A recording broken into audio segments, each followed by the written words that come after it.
Тәуелдеулі ілік септігі. Родительный падеж. Вопросы родительного падежа – кімнің, кого, чей, чья, чье, ненің, чего. Окончание «ның», «ның», «дың», «дың», «тың», «тің». Ілік септігі употребляется в речи в сочетании со словами тәуелдік жалғау, притяжательной форме. Мысалы, бұл баланың қаламы ма? Это ручка ребенка? Бұл мұғалімнің кітабы? Это книга учителя. Қыздың көйлегі әдемі. У девушки красивое платье.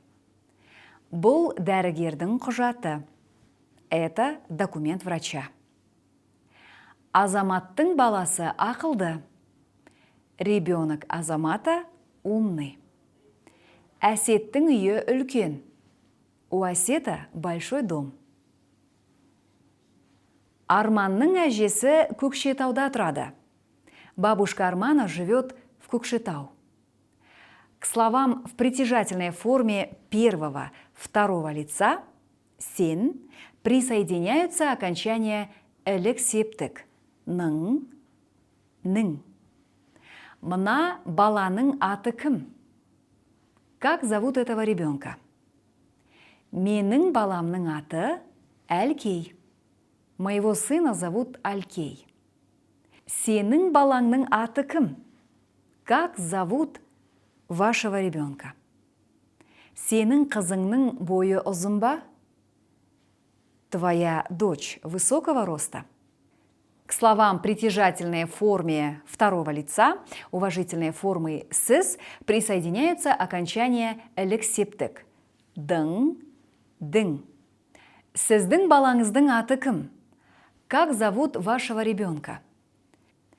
Сіздің әкеңіздің аты кім? Как зовут вашего отца?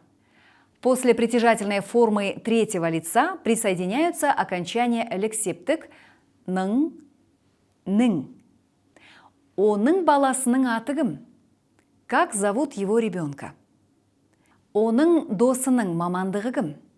Какая профессия у его друга? Айнұрдың құрбысының көзі әдемі. У подруги Айнур красивые глаза.